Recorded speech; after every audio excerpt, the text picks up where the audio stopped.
involve receipt or payment of interest. Please clarify the positions. The brother being a non-Muslim, he works in the bank. He asked a question that why do Muslims resist, don't come to his house? Because he's earning money from interest. What does Islam have to say about interest? And he finds the difficulty mobilizing fund from the Muslims. Brother, the Arabic word mentioned is riba. Riba means interest as well as usury. Some people, they think that riba does not mean interest, but it includes interest as well as usury. Interest, according to the dictionary, means money earned on money lent. And usury means exorbitant interest. Both usury and interest, both are prohibited. And the Quran mentions the word riba in no less than 8 different places. In Surah Al-Imran, chapter number 3, verse number 130. In Surah Nisa, chapter number 4, verse number 161. It's mentioned in Surah Baqarah, chapter number 2, verse number 275 thrice. In Surah Baqarah, chapter number 2, verse number 276. As well as in Surah Baqarah, chapter number 2, verse number 278 and 279. I'll just translate the last verse. Surah Baqarah, chapter 2, verse number 278 and 279 says that if you give up not your demands of riba, of interest, then take notice of a war from Allah and His Rasul. So anyone who deals with interest, gives interest or takes interest, he is waging a war with Almighty God Allah and with the Messenger Prophet Muhammad Sallallahu Alaihi Wasallam. It is one of the major sins in Islam. One of the major sins. And one of these says, one of the lower level of interest is equivalent to doing zina, adultery with your mother. Now what is the logic behind it? You can hear my talk on interest-free economy promulgated by the Quran. It's a big talk. Logically for me to prove to you why interest is haram. It will take a few hours, which will not be possible now. But in short, the reason interest is prohibited because it makes a rich person more rich and a poor person more poor.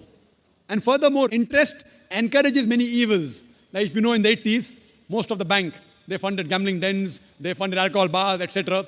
In Islam, we believe in profit and loss sharing. See, today, you being a banker, you know, the company which has the least debt is a better company.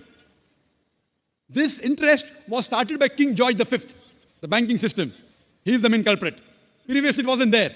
And now, to make the rich people more rich. If a poor person wants loan from a bank, it's difficult. You want to see what is his asset, how much is he earning. So it's more difficult for a poor man to get loan.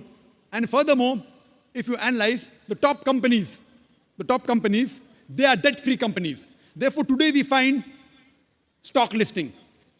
You know Anil Ambani, he floated the Reliance Power. How many? 1.1 lakh crores. He got 100 times more than what he wanted. No bank would have given him so much money. What he did? He floated stock. What is stock? It is Islamic system, profit and loss sharing. Correct? In interest, it is haram because there are many negative factors. In Islam, we believe in profit and loss sharing. You know, you buy shares. You buy shares of a company. If you make profit, you get profit. If you make loss, you make a loss. It's not fixed. 8%, 9%. And the other person makes a lot of money. So what they do, they float shares.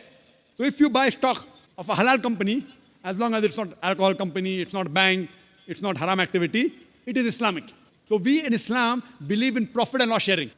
Anil Ambani, he floated, he got 100 times more than what he wanted, correct? 1.1 lakh crores. In 1 hour itself, he got more than 10 times than what he wanted. Why? People thought, okay, if I invest with Anil Ambani, I'll not get that fixed 8%, 9%, 10%. I'll make 20%, 30%, 50%. You know, and the mutual funds, if you're a banker, JM Basics, number 1, 116% in 1 year. So what in Islam we believe? In profit and loss sharing.